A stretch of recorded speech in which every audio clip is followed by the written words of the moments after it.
नमस्कार प्यारे साथियों, Nanak classes Shiv sir YouTube channel पे आप सभी प्यारे विद्यार्थियों का स्वागत है। डेली की इस करंट अफेयर्स की क्लास में आज एक महत्वपूर्ण टॉपिक लेके आए हैं जो आने वाले 1 साल के अगले 5 साल तक वहां से क्वेश्चन पूछा जाएगा। तरोता अभी विधानसभा चुनाव हुए हैं और आज स्पेशल निर्वाचित जो नए मुख्यमंत्री हैं भजन लाल जी शर्मा, उनका जन्म दिवस भी है और शपथ ग्रहण समारोह भी है। तो दोनों ही काम एक साथ हो रहे हैं। तो हर 5 साल बाद ये 5 साल जब सरकार रहेगी तो साल के बाद जब भी अपना मुख्यमंत्री का शपथ ग्रहण समारोह होता है, जिस दिन सरकार स्टार्ट हो जाती है, मान लो आज से सरकार का काम शुरू हो जाएगा, तो वहां से वो हर साल क्या स्थापना दिवस बनाएगी उसका। तो उसके साथ साथ मुख्यमंत्री भजनलाल जी शर्मा अपना जन्म दिवस भी बनाएंगे। तो दोनों एक साथ सरकार को हर साल सौगात मिलती रहेगी।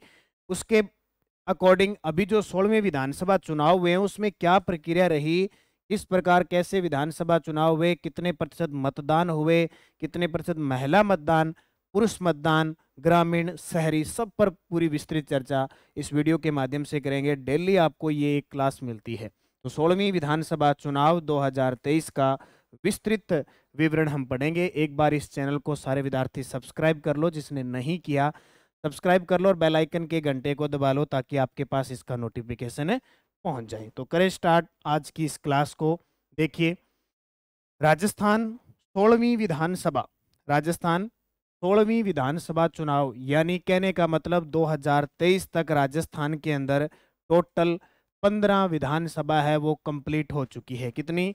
15 विधानसभा कंप्लीट हो चुकी है। 1952 से ये कारनामा शुरू होता है हमारे राजस्थान में और लगातार पिछले 25 सालों का जो मुख्यमंत्री अशोक गहलोत और मुख्यमंत्री वसुंधरा राजे सिंधिया का जो काल था वो एक बार समाप्त हो गया और भजन लाल जी शर्मा अब हमारे देश के नए मुखिया, राज्य के नए मुखिया बन गए। तो देखो, राजस्थान 16वीं विधानसभा चुनाव 2023, मतदान जो हुआ था वो 25 नवंबर 2023 को हुआ था। एक तो तारीख ये याद रखनी है। और मतगणना जो हुई वो 3 दिसंबर 2023 को हुई थी। टोटल राजस्थान में सीट तो है 200, लेकिन जो चुनाव हुए वो 199 सीटों पे हुए। एक सीट जो बच गई उस सीट पर अभी 5 जनवरी 2023 को उपचुनाव होगा। कुल मतदाता की बात करें तो 5,26,90,140 और युवा मतदाता थे 1,70,99,334 और मतदान केंद्र बनाए गए थे 36,101। हालांकि इस प्रकार के क्वेश्चन एग्जाम में नहीं आते, लेकिन फिर भी हमें थोड़ा पता होना चाहिए, हम राजस्थान के निवासी हैं। और कुल प्रतिनिधि थे 1843। अब कुल प्रतिनिधि के अंदर जीते तो 199 ना। कुल प्रतिनिधि का मतलब क्या होता है? हर एक छोटी छोटी पार्टियों के एक विधानसभा में कहीं 10 खड़े हुए हैं, कहीं 5 हुए हैं, कहीं 7 हुए हैं, कभी 3 हुए हैं, ऐसे प्रतिनिधि। चुनाव 200 विधानसभा सीट में से 199 सीट पर हुआ, ये क्लियर ध्यान रखना। और जिस सीट पे उपचुनाव हो रहा है वहां से एक प्रश्न आता ही आता है। अब बात आती है मतदान प्रतिशत। मतदान प्रतिशत कितना रहा? 75.45%। ये आएगा प्रश्न, ये प्रश्न पेपर में आएगा। और हो सकता है चारों ऑप्शन वो 75.75.75 दे दे। 75.45, इनमें से 74.62% मतदान ईवीएम इलेक्ट्रॉनिक वोटिंग मशीन के जरिए हुआ, जबकि 0.83% डाक मतपत्र हुआ। पहले जो कर्मचारी होते हैं या और अब की बार जो बुजुर्ग थे, दिव्यांग थे, उनको घर बैठे डाक के, कई तो डाक पत्र है जैसे कर्मचारी वगैरह दूर से भेजे जाते हैं वो है, बाकी और भी उसी हिसाब से हुए। इस बार देखो बहुत बड़ी बात, इस बार महिला मतदान पुरुष मतदान की तुलना में अधिक हुआ, यानी पुरुषों से ज्यादा महिलाओं ने मतदान किया। अब कितना मैं बता देता हूं। पिछले विधानसभा चुनाव की तुलना में 0.74 अधिक मतदान हुआ। अब की बार पिछला जो हुआ था ना 15वीं विधानसभा के अंदर 2018 में 74.06% मतदान हुआ। अब की बार कितना हुआ है? 75.45%। कितना बढ़ा? महज 0.74% ही बढ़ा। कुल मतदान हुआ 3,92,11,399। कितना हुआ? ये इतना आंकड़ा आपको पढ़ने की जरूरत नहीं है। पुरुष मतदान, महिला मतदान, इनको पढ़ने की जरूरत नहीं है। थर्ड जेंडर थे 348। कुल मतदान हुआ 75.45%, जबकि 2018 में हुआ 74.71%। ये आंकड़ा आपको याद रखना है। पुरुष मतदान हुआ 74.53%, 2018 में हुआ था 74.75%। महिला मतदान देखो 74.72%, ज्यादा अंतर नहीं आया, कोई बड़ा प्रतिशत में अंतर नहीं आया। यहाँ 74.53 है, यहाँ 74.72 है, बस इतना की अंतर है। जबकि 2018 में ये 74.67 था, और 2018 के अंदर भी पुरुष और महिला में ज्यादा अंतर नहीं था। सबसे ज्यादा मतदान जैसलमेर जिले में हुआ 82.37%। अगर जिले की बात करें तो सबसे ज्यादा मतदान जैसलमेर में। ऐसे जैसलमेर को हम रेतीला ये कहते हैं ना, हर चीज से पिछड़ा हुआ, लेकिन मतदान के मामले में टॉप पे आया है 82.37%, यानी 100 में से 82.37% लोगों ने वोटिंग की है। तो जिला आ गया जैसलमेर। ठीक है, अगर आपसे पूछे न्यूनतम जिला, न्यूनतम मतदान करने वाला जिला, न्यूनतम मतदान पाली में हुए, जिला पूछे जिला तो पाली में। ठीक है, सर्वाधिक मतदान वाली विधानसभा क्षेत्र, अब 199 सीटों में कुशलगढ़ विधानसभा क्षेत्र ऐसा था जहां 88.13% मतदान हुआ। उसके बाद में फिर जैसलमेर का नाम आ गया, पोकरण 87.79%। ये कुशलगढ़ का, और इसका आंकड़ा पूछा जाएगा। ये पेपर में आते ही आते हैं, चाहे आरपीएससी हो चाहे राज्य कर्मचारी चयन बोर्ड।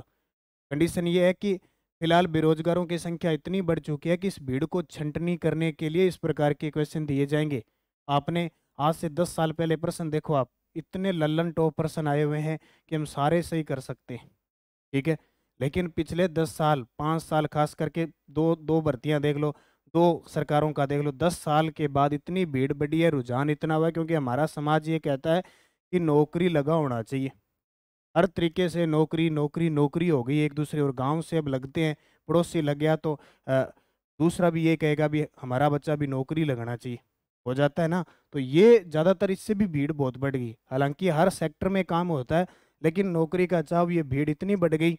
ठीक है, और उसमें पढ़ने वाले कुछ ही विद्यार्थी होते हैं, तो वो चीज़ें उसकी छंटनी करने के लिए ऐसे बरसन आते हैं। न्यूनतम मतदान वाली, पहले तो इतने ही आते थे, कौन मुख्यमंत्री बन गया, कौन प्रोटेम स्पीकर है, कौन अध्यक्ष है, बस इतने ही, सबसे ज्यादा मतदान इतना ही। अब आपको देखना 2-2 3-3 पूछेंगे ये कुशलगढ़ पोखरण। न्यूनतम मतदान वाली विधानसभा क्षेत्र है अहोर, सीट पर 61.24% हुआ, और उसके बाद में मारवाड़ जंक्शन सीट पर 61.29% वोटिंग। मतदान में सर्वाधिक वृद्धि बसेड़ी विधानसभा क्षेत्र है 9.6%, यानी पिछली विधानसभा की तुलना में अब की बार सबसे ज्यादा अगर कोई मतदान में वृद्धि हुई है तो बसेड़ी विधानसभा क्षेत्र में, और मतदान में कमी हुई है फलोदी विधानसभा क्षेत्र में 7.15%। फलोदी नया जिला बना है ना, जोधपुर से अलग होकर जैसलमेर का कुछ भाग इसको दिया गया, तो वहां के लोगों ने पिछले चुनाव की तुलना में अब की बार कम मतदान किया है, कितना, 7.15%। फिर देखो सर्वाधिक महिला मतदाता सबसे ज्यादा पोखरण के अंदर, अब देखो 3 जगह जैसलमेर क्षेत्र का नाम आ गया, 88.23% महिलाओं ने सबसे ज्यादा, और सबसे कम मतदान किया है जोधपुर में 62.97% विधानसभा। महिलाओं की बात है ये कि सर्वाधिक महिला मतदान हुआ है पोखरण में, और सबसे कम हुआ है जोधपुर में। राजस्थान विधानसभा चुनाव 2023 के परिणाम देख लो, निश्चित है ये तो वोटिंग हुई 25 नवंबर को। अब बारी आ गई 3 दिसंबर की, 3 दिसंबर की बारी आ गई। भाजपा ही नहीं, भारतीय जनता पार्टी 115 सीटें लेगी। कितनी, 115, कितने में से, 199 में से। बहुमत के लिए कितनी चाहिए, 100 सीटें चाहिए। आ कितनी गई, 115, इसलिए तो ताजपोशी हो रही है भजनलाल जी की, बल्ले बल्ले हो रही है। ठीक है, 42 सीटों पर वृद्धि हुई है, यानी पिछले चुनाव की तुलना में 42 सीटें अधिक मिली है। इनका जो वोट शेयर रहा है वो 41.69% रहा है। कांग्रेस 69 सीटें आई है, पिछली साल 99 आई थी ना, यानी 30 सीटें घट गई सीधी, और वोट शेयर रहा है 39.53। ये दोनों चीजें जरूर याद रख लेना, इसका वोट शेयर 41.69 है, कांग्रेस का 39.53 है। अन्य 15 सीट आई है, अन्य का मतलब बाकी जो पार्टी है, -12 सीटों में गई है, पिछले साल 27 सीटें आई थी। बीएपी, अब देखो अन्य में देखो, बीएपी भारत आदिवासी पार्टी 3 सीटें आई है। उसके बाद आरएलपी पार्टी राष्ट्रीय लोकतांत्रिक पार्टी 1, हनुमान जी बेनीवाल चर्चा में है अभी, संसद में अभी घुसपैठिए आ गए थे ना, हनुमान जी का घोड़ना चला था, वो हनुमान जी बेनीवाल। आरएलडी राष्ट्रीय लोकदल सुभाष जी गर्ग वाली एक सीट मिली। बसपा बहुजन समाज पार्टी को 2 और निर्दलीय 8 चुने। अब बात आती है मुख्य फैक्ट की, तो सबसे बड़ी जीत किसने दर्ज की? विधानसभा क्षेत्र विद्याधर नगर भारतीय जनता पार्टी की प्रत्याशी दिया कुमारी ने कांग्रेस के प्रत्याशी सीताराम अग्रवाल को 71,368 मतों से हराया। क्या मिला परिणाम? परिणाम यह मिला कि दिया कुमारी राजस्थान की डिप्टी सीएम बन गई। उप मुख्यमंत्री की शपथ ली आज, उप मुख्यमंत्री की शपथ ली किसने? दिया कुमारी ने। कांग्रेस के सीताराम अग्रवाल को 71,368 वोटों से हराया। ठीक है। सबसे कम अंतर से जीत कोटपुतली के हंसराज पटेल भाजपा के, राजेंद्र सिंह यादव कांग्रेस को 321 वोटों से हरा दिया। कम और ज्यादा याद रखनी।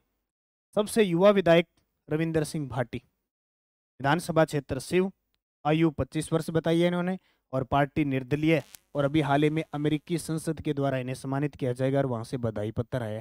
तो चर्चा में आगे कौन? रविंदर सिंह भाटी। एक नाम और याद रखना, अगर पेपर में रविंदर सिंह भाटी नहीं आए कम उम्र का, तो अंशुमान सिंह भाटी कोलायत से विधायक, इन्होंने तत्कालीन ऊर्जा मंत्री भंवर सिंह भाटी को हरा दिया। बहुत बड़ी बात। सबसे बुजुर्ग बूंदी से कांग्रेस विधायक हरि मोहन शर्मा, 83 साल, सबसे बुजुर्ग विधायक है, सबसे बुजुर्ग। किशनगढ़वास से कांग्रेस विधायक दीपचंद खेरिया, 82, दूसरे सबसे बुजुर्ग विधायक है। ये 83 साल का है, अरे बूढ़ी है 82 साल का, दोनों ही क्या बन गया? एमएलए बन गया। ठीक है, क्या बन गया? एमएलए। लेकिन एक बात और ध्यान रखना, कालीचरण सराफ भाजपा सबसे वरिष्ठ विधायक है, 8वीं बार चुनाव जीत कर है। 2 चीजा में अंतर हुआ, ध्यान रखियो। वरिष्ठ बिन कह जिको सब ज्यादा विधानसभा में पहुंचे, बुजुर्ग अलग होते हैं ना, समझ लो वरिष्ठ बूढ़ा हो गया तो वो वरिष्ठ हो गया, ऐसे नहीं। वरिष्ठ का मतलब ये देखो, वर्तमान में 199 सीटों में सबसे वरिष्ठ ये, क्योंकि 8वीं बार ये एमएलए बने, इसलिए वरिष्ठ हो गए। बुजुर्ग के अंदर हरिमोहन शर्मा जी, ये बुजुर्ग विधायक है। अब देखो, प्रोटेम स्पीकर जो बनेगा ना, जो विधायकों को शपथ दिलाएगा राज्यपाल द्वारा, वो वरिष्ठ को ही चुना जाता है। अब वरिष्ठ में जरूरी नहीं कि कालीचरण सराफ हो, वरिष्ठता के आधार पर वो किसी को चुना जा सकता। जैसे अभी इन्होंने 8-10 नाम भेजे, बोले इनमें से बना देना, वो चीज। राजस्थान विधानसभा चुनाव 2023 की जो मतगणना हुई, वहां पे मतगणना केंद्र टोटल कितने बनाए गए? 36। विधानसभा चुनाव में भाजपा को 41.69% वोट मिले और कांग्रेस को 39-53, ये पढ़ दिया आपने। जबकि राष्ट्रीय लोकतांत्रिक पार्टी आरएलपी को 2.39% वोट हासिल करके तीसरी बड़ी पार्टी बन गई। अब जो बेचारे विद्यार्थी ना समझ है, यानी उन्होंने पढ़ा नहीं है, उनकी थोड़ी सी चीज़ समझ में नहीं है, हालांकि मैं 2-3 बार बता चुका हूँ कि सर जब बीएपी को 3 सीटें मिली और आरएलपी पार्टी को 1 सीट मिली है, तो ये तीसरी बड़ी पार्टी कैसे होगी? ये होता है वोटों से। ठीक है, सीट से नहीं होता, वोटों से। मान लो आपके इलाके में आरएलपी पार्टी का कोई बंदा खड़ा हुआ, मेरे इलाके में खड़ा हुआ और किसी का, वहाँ उसको वोट तो आए हैं, चाहे वो हार गया हो, कई जगह दूसरे नंबर पर आए, दूसरे पर तो चांस ही नहीं है, तीसरे चौथे पांचवें। वोटों के आधार पर पार्टी बनती है, न कि सीटों के आधार पर। आम आदमी पार्टी को इस बार नोटा से भी कम वोट मिले, यानी आम आदमी पार्टी की कहानी, नोटा को 0.96% मिले ना। भाजपा ने कांग्रेस से 2.16% ज्यादा वोट लेकर सत्ता काबिज की। ये नोट कर लेना, ऐसा पर्सन कंफ्यूजिंग में रहता है और समझ में नहीं आती कहानी क्या है जी। 15वीं विधानसभा चुनाव में कांग्रेस महज 0.53% वोट ज्यादा प्राप्त करके सत्ता में आई थी, और ये 2.16। राजस्थान विधानसभा सीट 199 सीटों पर चुनाव हुए। नोटा याद रखना, नोटा किसी को नहीं चुना, कोई पसंद नहीं आया। मतलब 3,82,066 मतदाता ऐसे थे, उन्हें कोई बंदा ही पसंद नहीं आया। देखो 1843 प्रत्याशियों में से, यानी 0.96%। और सबसे ज्यादा नोटा का प्रयोग जाडोल विधानसभा में हुआ, 6,481 मतदाताओं ने नोटा को चुना। चुन सकते हो, आपका अधिकार है। अब पार्टी का मत प्रतिशत देख लो। भाजपा 41.69%, कांग्रेस 39.53%, आरएलपी 2.44%, तीसरी बड़ी पार्टी बसपा 1.82%, चौथी सीपीएम 0.96%। सीटें नहीं मिली सीपीएम को, सीपीएम किसा हुआ है? कामरेड। पर वोट तो दिए लोगों ने, पर जीते नहीं। आप पार्टी 38%। जो तो क्या है देखो, नोटा ने मिला 0.96 और आपने मिला 0.38, तो कम होया नहीं। और जेजेपी 0.14%। ये वोट शेयर उनका रहा, किसको कितने वोट मिले उसके आधार पर ही है। ठीक है, स्क्रीनशॉट ले लेना, पढ़ लेना आराम से। अब देखो, और निर्दलीय को 11.90%। निर्दलीय हो नहीं, स्वतंत्र हो जी काच अरविंदर सिंह जी भाटी ए सारा स्वतंत्र था, बाद में किसी पार्टी में जा सके, आगे मर्जी है, लेकिन फिलहाल निर्दलीय नहीं स्वतंत्र किसी पार्टी में को लड़े। उसके बाद देखो, विधानसभा चुनाव 2023 में राजस्थान में केवल 20 महिला विधायक बनी है, देख लो। और 2013 के अंदर 28 ही, और 2018 में 27 ही। अब कल कितनी बनी है? 20 ही बनी है। ये टोटल महिलाएं कौन कौन जीती देखो, इसमें सामान्य सामान्य के अंदर ओबीसी वगैरह सारी आ जाए 12, एससी की 6, एसटी की 2 है, महिलाएं निर्वाचित। भाजपा की 20 में से 9 विधायक जीती है। भाजपा पार्टी ने 20 विधायक प्रतिनिधि बनाए थे, उसमें से 9 जीत गई। दिया कुमारी विद्याधर नगर से, अनीता बघेल अजमेर साउथ से, दीप्ति किरण महेश्वरी राजसमंद से, वसुंधरा राजे झालरापाटन से, सिद्धि कुमारी सबसे अमीर है ध्यान रखियो बीकानेर ईस्ट से, नोक्सम चौधरी कामा से, और बड़े मंत्रियों को हरा रहा के आई है नोक्सम चौधरी ने तो जायदा खान को हराया है। डॉक्टर मंजू बागमार जायल से, शोभा चौहान सोजत से, कल्पना देवी लाडपुरा से। और कांग्रेस ने 27 महिला प्रतिनिधि की थी, इसमें भी ये भी 9 जीते। शिमला देवी हमारे लिए अनूपगढ़ विधानसभा क्षेत्र है, ठीक है, एससी के लिए रिजर्व है। शिमला देवी नायक जी है, ये विधायक बनी। रीटा कुमारी मंडावा से, अनिता जाटव हिंडौन से, और रमीला खडिया कुशलगढ़ से, सुशीला डुड्डी नोखा से, इंदिरा मीणा बामनवास से, गीता बरवड़ भोपालगढ़ से, शोभा रानी कुशवाहा धौलपुर से, डॉक्टर शिखा मील बराला चौमू से। और निर्दलीय डॉक्टर रितु बनावत बयाना से, और प्रियंका चौधरी बाड़मेर से। ये निर्दलीय ध्यान रखना, पेपर में आ सकते हैं। और आज 3 बजे आपको जो चौथा वीडियो है करंट अफेयर्स का वो मिलने जा रहा है, और कल आपको बीकानेर जिला दर्शन से रूबरू कराऊंगा मैं इसी चैनल पे। अब 8 देख लो, 8 निर्दलीय कौन कौन से? बाड़मेर से डॉक्टर प्रियंका चौधरी, बयाना से डॉक्टर रितु बनावत, भीलवाड़ा से अशोक कुमार कोठारी, चित्तौड़गढ़ से चंद्रभान सिंह चौहान, डिडवाना से यूनिस खान, हनुमानगढ़ से गणेश राज बंसल, और सांचौर से सियाराम चौधरी, और शिव से रविंदर सिंह भाटी। ये टोटल है सारा क्या हो गया निर्दलीय। अन्य पार्टी को सीटें देख लो, भरतपुर से डॉक्टर सुभाष गर्ग, राष्ट्रीय लोक दल है आरएलडी, इसे लगातार जीत रहे। सादुलपुर से मनोज कुमार बसपा के जीते, तो बसपा। और खींवसर से हनुमान बेनीवाल, हनुमानगढ़ नहीं है, हनुमान है अभी, हनुमानगढ़ लिखिए, ठीक है। और ये बता देता हूँ, ये सारा डाटा मेरा पुस्तक में डाला हुआ है, टोटल का टोटल जो बाजार में उपलब्ध है ना पुस्तक, वो सारा डाला हुआ है। आरएलपी पार्टी से पारी से जसवंत सिंह गुर्जर बसपा के, 84 से राजकुमार रोट बीएपी भारत आदिवासी पार्टी से, आसपुर से उमेश मीणा बीएपी पार्टी से, और दरियाबाद से थावरचंद बीएपी पार्टी से। क्लियर हो गया। और देखो इंपॉर्टेंट फैक्ट देख लो, मतदाताओं की संख्या के आधार पर सबसे बड़ी विधानसभा कौन सी थी? जोटवाड़ा जयपुर, 4 लाख प्लस मतदाता थे। एकमात्र ऐसी विधानसभा जहां 4 लाख प्लस मतदाता। और जोटवाड़ा से जीते कौन, मुझे कमेंट करके बताओ, बहुत ही खास, इससे पहले सांसद भी हैं। कौन जीते? अभी इस्तीफा दे दिया लोकसभा सांसद से, कमेंट करके बता देना। सबसे छोटी विधानसभा है किशनपोल जयपुर, ठीक है। प्रदेश का सबसे ऊंचा पोलिंग बूथ क्रमांक 170 शेरगांव सिरोही में बनाया गया, सबसे ऊंचा। और राजस्थान विधानसभा चुनाव प्रदेश में 16 से 22 नवंबर तक किस सप्ताह का आयोजन किया गया था? सतरंगी सप्ताह का आयोजन किया गया, तो भी ध्यान रखना। विधानसभा चुनाव में कांग्रेस प्रत्याशी का निधन हो गया था कर्णपुर श्री गंगानगर में।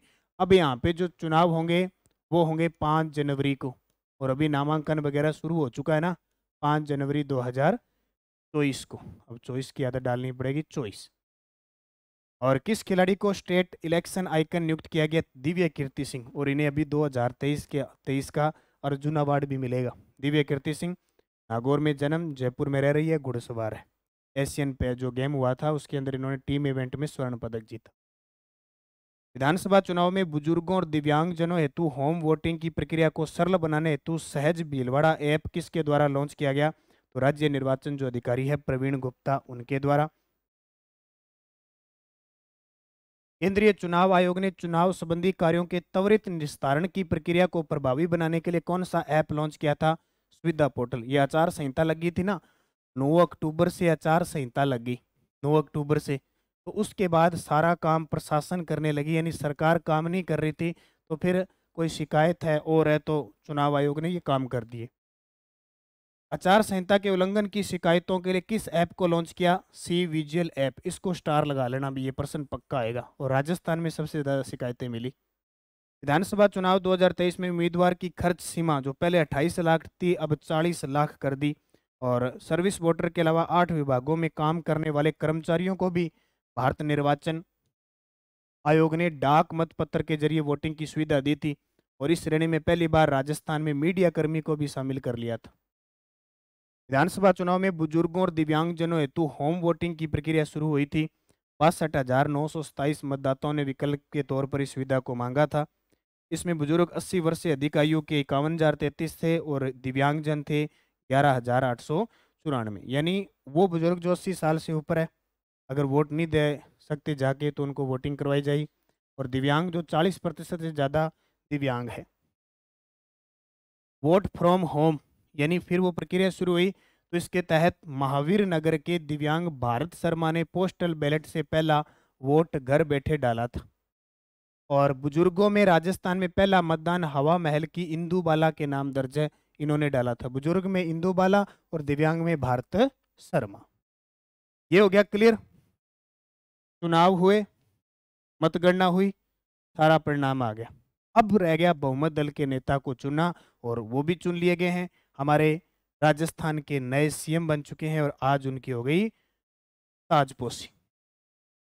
देखो, राजस्थान के नए मुख्यमंत्री बनाए गए हैं भजन लाल शर्मा। भजन लाल शर्मा कहाँ से विधायक हैं? सांगानेर से विधायक हैं। और इनका जन्म हुआ था वो भरतपुर के अंदर। देख लो, सारी डिटेल बता देता हूँ। भजन लाल जी शर्मा राजस्थान के नए प्रधान बन गए। इनका जिला है भरतपुर, तहसील है नंदबई और गांव अटारी में इनका जन्म हुआ था। इनका जो विधानसभा क्षेत्र है वो सांगानेर जयपुर।